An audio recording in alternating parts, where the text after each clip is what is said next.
Welcome to Warriors Corner number 4. Ladies and gentlemen, please welcome Major General Garrett Yee, Deputy CIO G6, Brigadier General Richard E. Engel, Deputy Commanding General for Operations, U.S. Army Cyber Command, and Brigadier General Jennifer Buckner, Director of Cyber G357, who will speak on cyber protection. So, well, good afternoon and welcome to the Warrior Corner. We have the topic today, cyber teamwork, protecting our nation and our people against cyber attacks. And if you notice, there's 3 of us up here, but there's more in the audience as well that we've embedded to ensure that if we have a tough question, we're going to go to those individuals. But the whole idea about the cyber teamwork today is to show that, hey, it's not just one entity. Nowadays, it's really an enterprise, it's an ecosystem, and it's a team of teams to get after this very fast-changing problem set, cyber. And we use the term cyber in the broadest sense: cybersecurity, cyber operations, cyberspace, you name it. And so, as we go through a little bit about what we do, the 3 of us, and then go to questions in the audience, there are no questions that are off the table. We just may not have the answer to your question. And I know if Colonel Shell asked me a question about MPE and cyber, I'll just ask him, well, what do you think? And so with that, I have a few things that I'd like to talk about before we dive into the questions. And so, no kidding. You can't watch the news today without something happening in cyber. Whether it was, I think this past week, everyone's Facebook accounts were hacked or something like that. And now everyone's getting new friend requests and you didn't think you had friends and now you have friends, but they're not your friends. Or whether it be, something to do with the election system, or this past week and a half, there was something with the 30 large companies were hacked, to include companies like Amazon and Apple, companies that we are very familiar with that maybe has good cause for us to be concerned about in the commercial sector. So, when we talk about cyber in general, we're talking about whether it be supply chain, whether it be software, or in the Army's case, modernization. And so, as you may have heard at the opening ceremony this morning, hey, we have a futures command, we're modernizing, and every one of those priorities has a cybersecurity element to it. And so as we go forward in this modernization effort, there's also going to be, right along with it, the discussion about cyber with that. So cyber has changed quite a bit over the past 10 years. And so, I'm going to take you through just, a little, walk down memory lane for many of us. And so in 2010, what happened in 2010? General Hernandez, foot stomp. What happened in 2010? Army cyber stood up. Very good. Very good. Who was that? Marco. All right. 2010. 2012. What happened in 2012? Army Cyber Institute stood up. And I'm looking at Joe Hernandez, who is part of ACI. Yeah. 2014. What happened in 2014? Very good, very good. Cyber branch. And you're living that dream today, right? Very good. 2016. G357, Demos Cyber. We stood up a cyber directorate in the G357 because it's an operational thing as well. It's not just something that we do to the network. Cyber is absolutely operational. So General Buckner, the director of Demos Cyber, 2016. 2017. All right, I'll tell you. All the cyber mission forces teams became fully operational, FOC. All right, kind of a big step for us. And then 2018, what happened this past year? What happened at Cybercom? Cybercom became a COCOM, right? Right? So when you look back just 8 years, so much has happened. All right? And if you kind of paid attention, it was kind of a slow pace at first, and then 16, 17, 18, right? And cyber strategy coming out of the White House. It's accelerating. The change in this area continues to accelerate, right? And what we realized, and maybe there wasn't an aha moment, was that, we, the three of us in our organizations and ACI and the cyber school and others really, kind of said, okay, we absolutely need to be, part of an enterprise together as a team, as a single team, which is why the three of us here are spending time with you. We also have, in the audience, as I said, other organizations that are absolutely stakeholders as part of this. And, for me in the CIOG6, our role is more of the policy of the cybersecurity piece.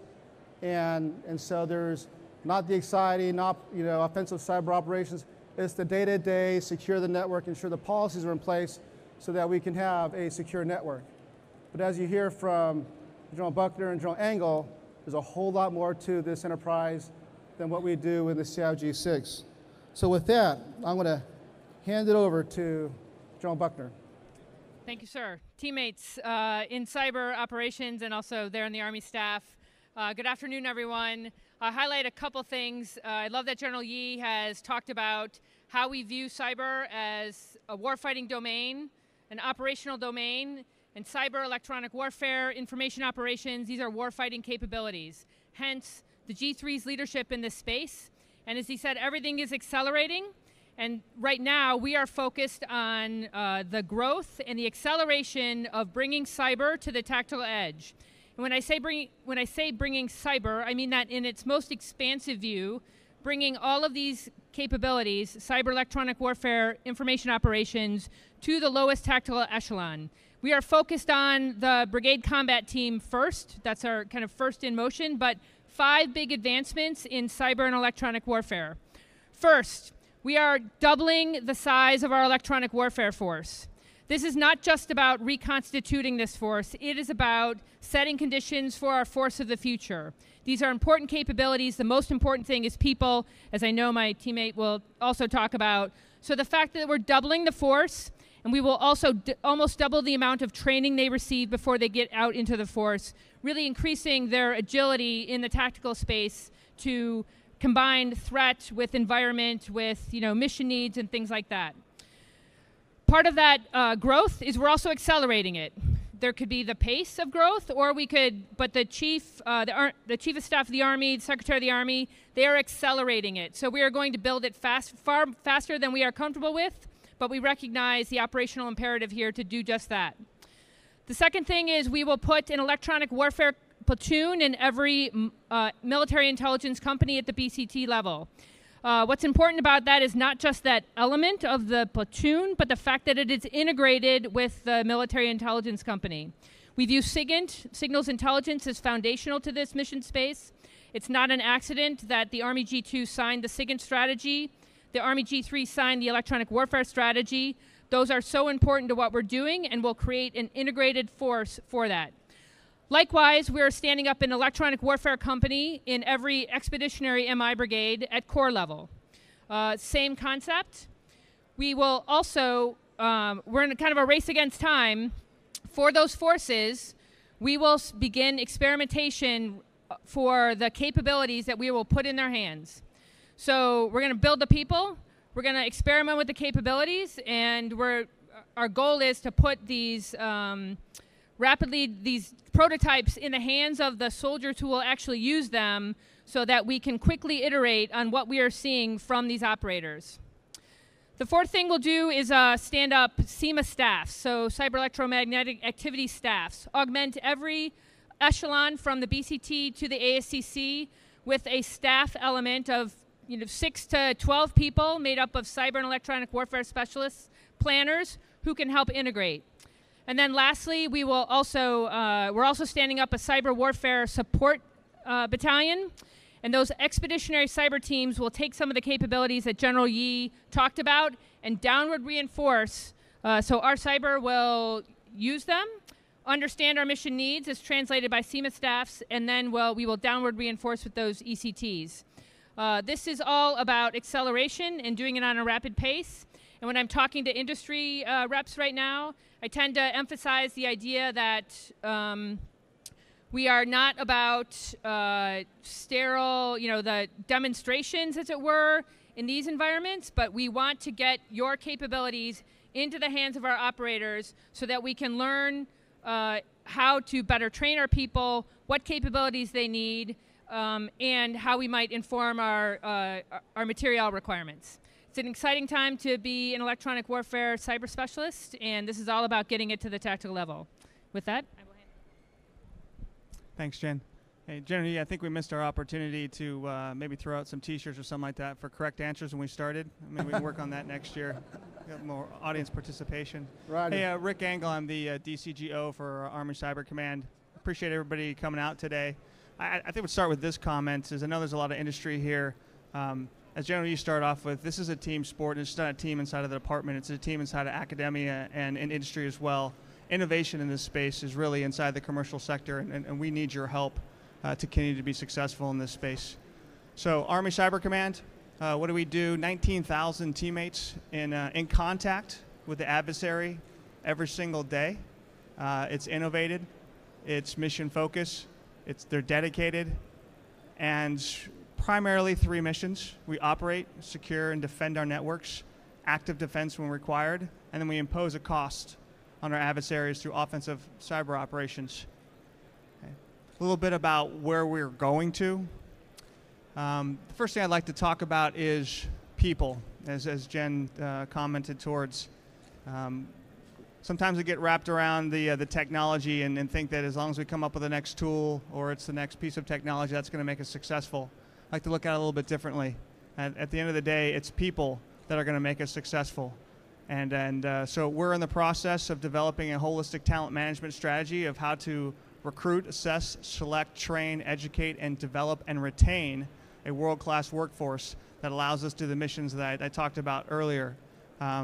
We have spent a tremendous amount of time and energy across the Army. The Army and Congress have both been very good to us in terms of putting resources and assets in place to be able to stand up a cyber branch, to give us certain hiring authorities, to be able to bring in the right type of talent, whether that's in terms of direct hiring or direct commissioning pilot, in terms of scholarships at both the graduate and the undergraduate level, to make sure that we have the right type of talent. And it's just not about, we tend to focus a lot on, hey, it's about the person with the technical talent. It's about folks we can put on computers, yes. It's about tool developers. It's about analysts. It's about the IT specialists that help operate, secure, and defend our networks.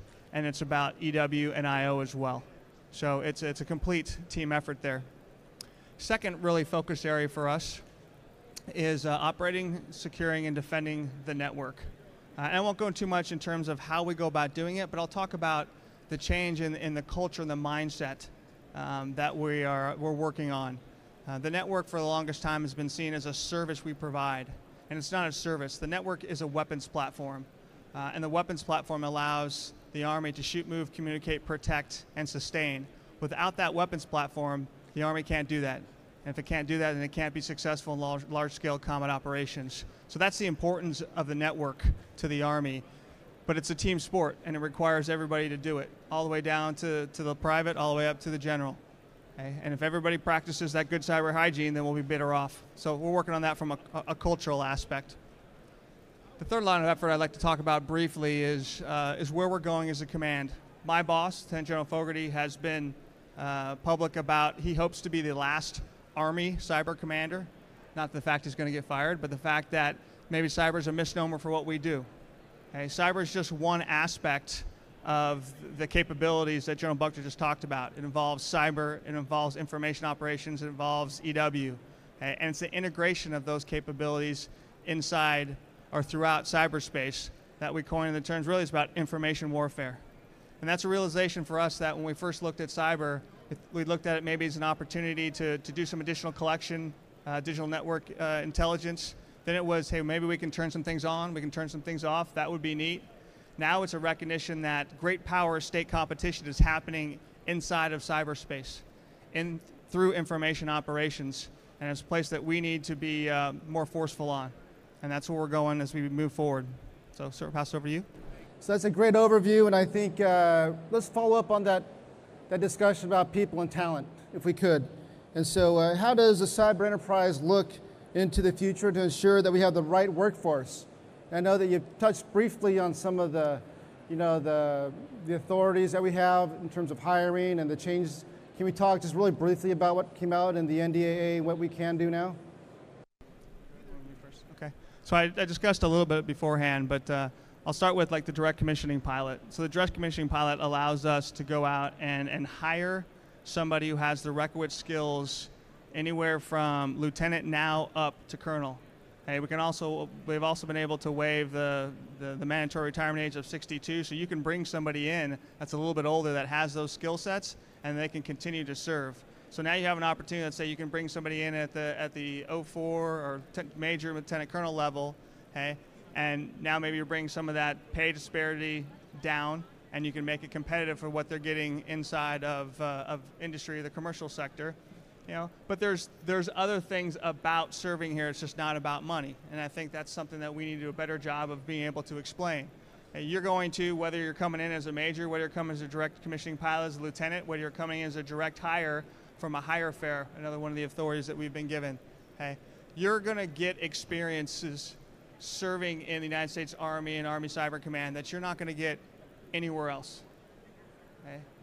So you're going to get those experiences. You're going to have an opportunity to, you know, you can make the next great app, or you can have an opportunity to use those skills to go against our near-peer adversaries in cyberspace. I would prefer the latter. Okay? And then you have the opportunity to serve your country. So there's other things besides the quote-unquote pay that sometimes folks focus on that, that we offer that other people can't. And those unique experiences and the opportunity to serve is one of them. So to that point, I've been at every public engagement. I highlight the fact that we can, as Rick highlighted, we can assess as colonels. So we are out on the floor looking for the first colonel to assess, and the person who would do that is General Hersey. He just joined us. We don't know what one looks like, but we're ready. So if that's you and you are inspired to service, I'm all about testing the system. I think we have it in the room. Yeah. So who this Bill morning? Sternhagen, that's great. Who was at the opening ceremony today? Raise your hand. Okay, keep your hands up. So who's a recruiter? We all, you know, according to the Secretary of the Army, we are all recruiters. Even if you're, you know, from France, you're recruiting for the U.S. Army today. With that in mind, you know, with the ability to come in as a colonel, that really does open up some possibilities to come in and serve for a while, and then go back out. And we know that you're all here to support our Army, so thank you for being here, but you're also recruiters, remember that. And so I think, Jen, from this group, we're going to find one. I think, was that the gentleman over that wanted to join? I think we had one. Talk to General Hersey over there. Yeah, we're going to send you some candidates your way. All right. So I think we just covered this question. What would you tell someone about, you know, what would you tell a person who is interested in this career field but unsure about joining the Army? I think I just answered that one. I think you just answered it. I answered 2 in 1. You know, let me just go on to the next question here. What do you see the whole Army cyber enterprise, in particular Army Cyber's part in that, doing for the Army commanders in the future? That's a very long, complicated question. Essentially, what's cyber going to do for BCT commanders and division commanders? So I'll hand it over to you, Jenks. I know you were going to cover that. But from our perspective, we look at Army Cyber. I think U.S. Cyber Command writ large has done a great job of building some exquisite capabilities at the national level. And now it's a matter of taking those same capabilities, integrating EW, integrating information operations with them, and now focusing on the cyber support to core and below. And I would add that we now have some operational experience and examples of how we've been doing that. So the idea that we would take some of the things that have been centered from U.S. Cyber Command and Army Cyber, things like Joint Task Force Ares and the counter-ISIS fight, supporting Operation Inherent Resolve, we learned that we can take those capabilities and integrate them into a scheme of maneuver on the timing and the tempo that matters to ground force commanders.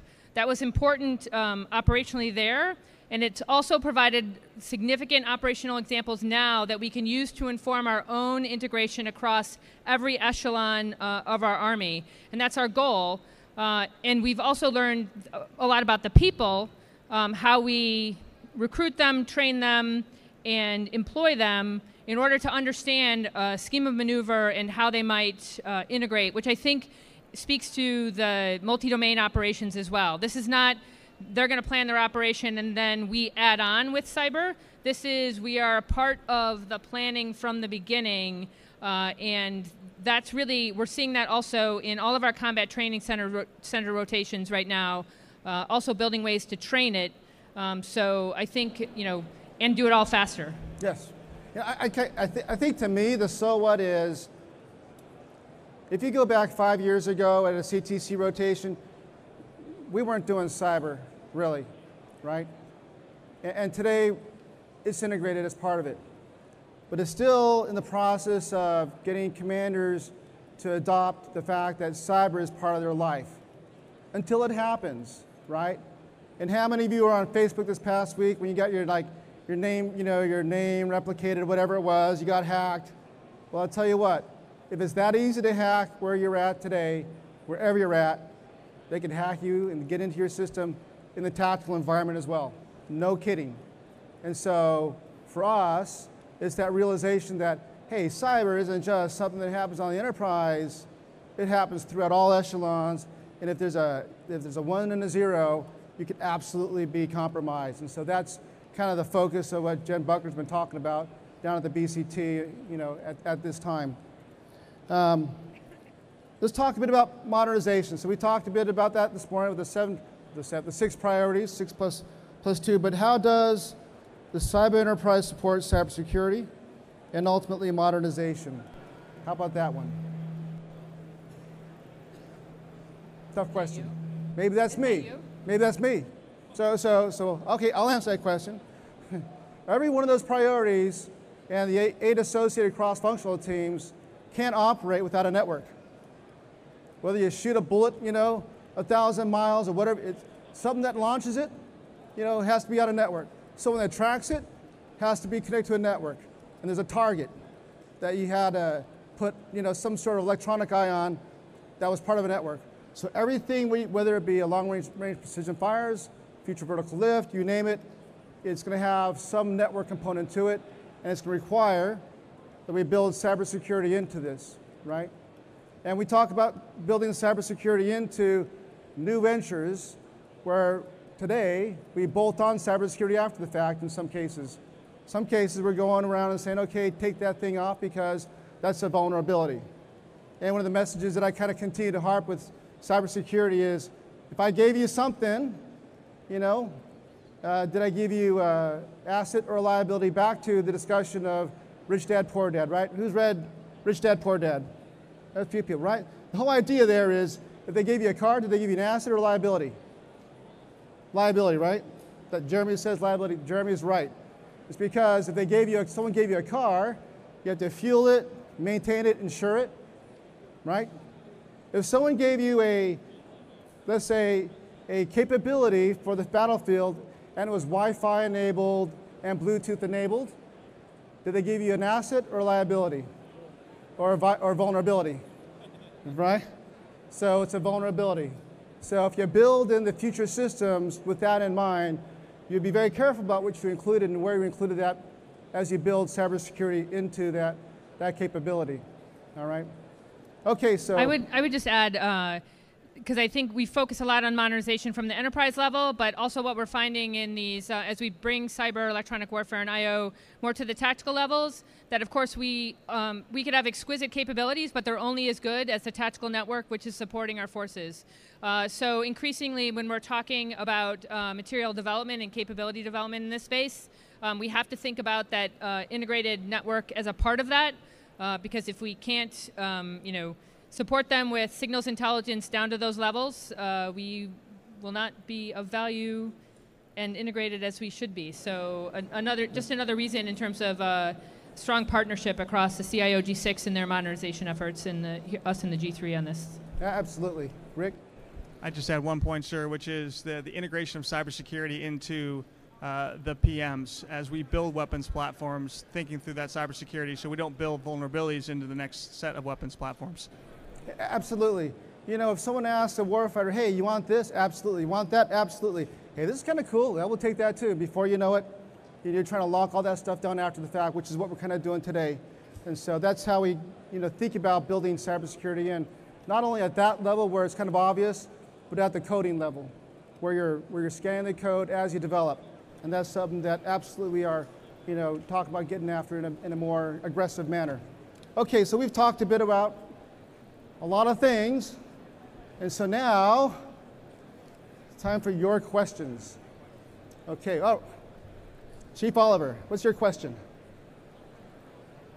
Here's a mic. CW4 Oliver, Air Force Institute Technology instructor. In regards to the security of our networks, ma'am, you spoke about SEMA, so you've got your electronic warfare and so forth. What about the 255 Sierras and the 25 Deltas? Because that's our embedded cyber network defense team. How will you incorporate them into the SEMA team, ma'am? Yeah, I think thank you for highlighting that, because I think now that becomes that they're not. I think the SEMA structure allows them greater insight and planning into how we view this operationally, both from an electronic protect perspective, a network defense perspective. The SEMA element becomes your operational element when you understand what's happening offensively and defensively. So it becomes a natural plug-in place from the G3, I think. And then let's not also forget our Spectrum Manager as well. They also, so this is, I mean, the SEMA team, I think, is forming the nucleus of a lot of the planner or the TOC personnel who already exist out there. I think we help make that operational. Fantastic question. That this is what it looks like. Network defense is operational now, and so they join the team. Was that an acceptable answer, Chief Oliver? Okay, all right, good, good. Good job, Jen. Other questions? Over here, okay. Good afternoon, Paul Keys from Alliant Technology. So I'm hearing a lot about the information technology, cybersecurity, some of the traditional stuff. But what is the Army looking at from an operational technology perspective? The kind of where the industrial technology, the industrial systems join the IT architecture. Can you rephrase that question? What about SCADA systems? SCADA ICS systems. Okay, so with the help of Congress, with 1647, we got some guidance on that, and so all the services got some guidance on that, whereby, for the next couple of years, we are funded to do a certain amount of vulnerability assessments of our industrial control systems, and also our installations and weapon systems as well. So that's out there in 1647, 1650, from 2 years ago, I believe. And so we're doing that and learning from that. There's a lot more to do, obviously, than what we were funded to do, but that was a great starting point for us and a great forcing function for us to get started. But Jen, do you want to say anything more on that? Or? Well, I think the NDA 1647 and 1650 did provide the framework for us to approach this from everything from weapons platform analysis to infrastructure that's supporting our installations. And I highlight that while it is a multi-year effort, that we're not waiting multiple years in order to kind of figure out what we're learning and quickly adapt to that. I love also that it's a multi-service. So we're also learning a lot from our service counterparts and sharing those things. This is about outcomes and how can we understand both specific systems and how they fit into a more holistic whole, and what can we learn from that. And I think a lot of also our lessons learned are pointing to supply chain. Yeah, and we get it. I mean, you walk into an emergency room and everything in there is Wi-Fi enabled or Bluetooth enabled. On any installation, there's a security gate, there's a child daycare center monitoring system, there's a fire alarm system, there's a smoke alarm system that's all networked. And so beyond just the control systems, there are a lot of other auxiliary systems that are now also networked and connected that have come into the network over the years, which we are now in the process of cleaning up. Good question. All right, now I got it. Other questions? Colonel Shell. Give Colonel Shell the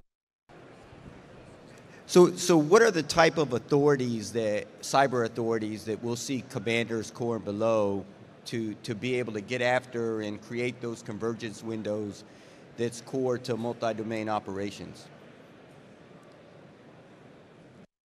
I'll focus first at the tactical level, because I know the cyber authority piece is a whole discussion in and of itself. But I love the fact that electronic warfare already has the authorities. I think our challenge is to get the people the formations and the capabilities to the right levels for them to exercise those. We've done so tactically already with EW authorities, Iraq, Afghanistan, so now we want to, I think, grow that and consistent with the authorities that those levels already have. On the cyber piece, I hear a lot about when do we get the authorities that we need. I would argue we have the authorities that we need.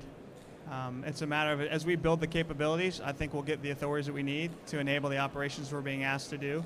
So as you bring that down to a tactical level, I would expect that if you're going to employ cyber, EO, IW in an integrated fashion in support of a maneuver commander in terms of timing and tempo to achieve the desired effect, you're going to have all the authorities you need.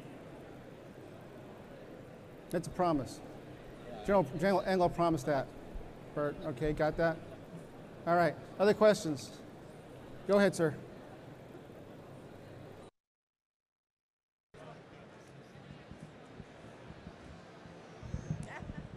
Good afternoon, Colonel Mark de Wolf, U.S. Army Cyber Center of Excellence liaison. First of all, thank you all for your valuable takeaways for this moment. I have one question. Since you have an emphasis on cyber teamwork, what about the Army's efforts on joint and multinational community to reach out? Thank you.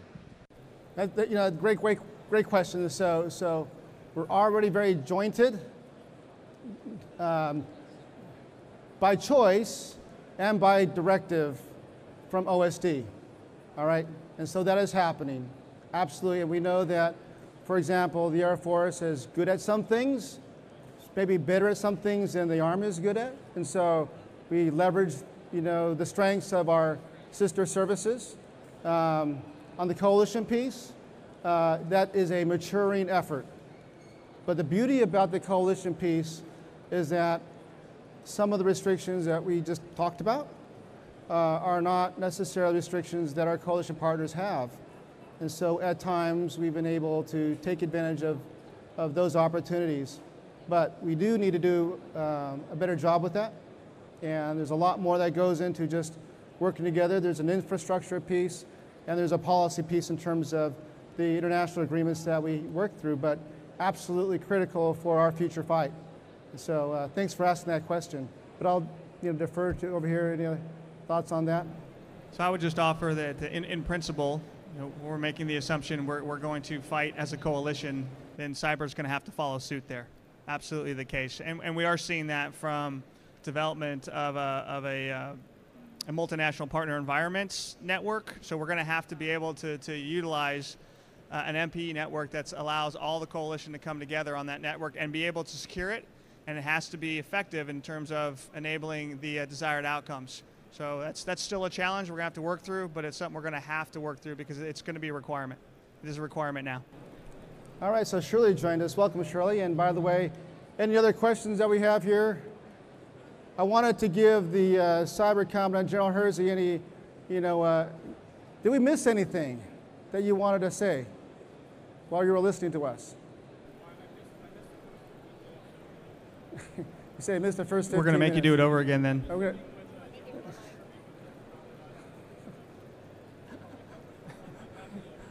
I'm happy to entertain any specific questions you have about the cyber school. I'll answer a couple of specific questions about the direct commission. So there are 2 lieutenants right now on active duty that were direct commissioned. They have completed their the majority of their training, and they will be going straight to their operational units in the near future. We have done a couple of boards since then, so we have some candidates that are going through the rest of the personnel selection process, and as long as that continues to go well, we'll have another few folks entering the direct commission class in either this month or next month at Fort Benning, Georgia. All right, good. We answered that question with more specificity. Thank you very much. All right, so we're running down on time here, and so we're going to flip the slide here real quick, and we're going to remind you that what's October? Very good, very good. Cybersecurity Awareness Month, right? And so the theme It's a three-part theme. Remain vigilant. You'll have to repeat after me. Remain vigilant. Remain vigilant. Be accountable. Stand ready. Very good. Now you know with some muscle memory what the themes are for Cybersecurity Awareness Month. And with your help, you will spread the awareness. And for the Army, it's not just the month of October, which is a DHS, promoted month, but it's for the year. And so it's a cybersecurity awareness campaign for the year. And so you'll start seeing like some social media stuff coming out of the, the headquarters on this stuff throughout the year. We're about ready to wrap things up, and so I want to ask for some final thoughts. We'll go with A before B. So we'll go, Rick, any final thoughts? I appreciate you coming. Thanks for the opportunity to address some of the things that Army Cyber Command does and some of the things that DAMO CY and CIG6. I would start where Major General Yee talked about. This is a team sport. Okay? It's just not a team inside of the departments. It's a team inside of academic industry as well, so we appreciate your support and partnership.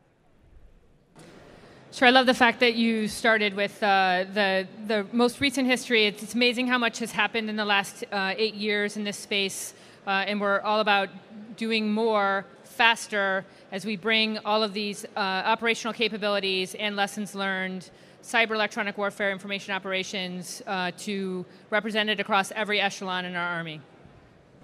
And finally, thank you all for what you do. And when we say cyber enterprise, it's not just like people in uniform. I mean, within the Army, it's military, it's civilians, it's our contract workforce, and then outside of, the sided building, it's all the commands across the services, plural, whether you're talking the 24th Air Force or Fleet Cyber. It's a joint effort.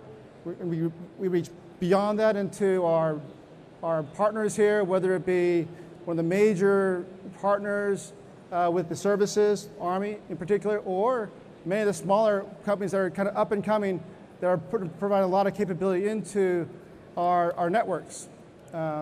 And quite frankly, there is so much in there today from our commercial partners that we know we couldn't do it without, the whole team as an enterprise. So when we say the enterprise, yeah, it's folks in uniform, it's our federal folks, it's our contract workforce, but it's also all the partners that actually build the network for us that enable us to have a warfighting platform that we can secure and defend and use to have a more ready, more lethal force for our Army. Thank you all for coming today.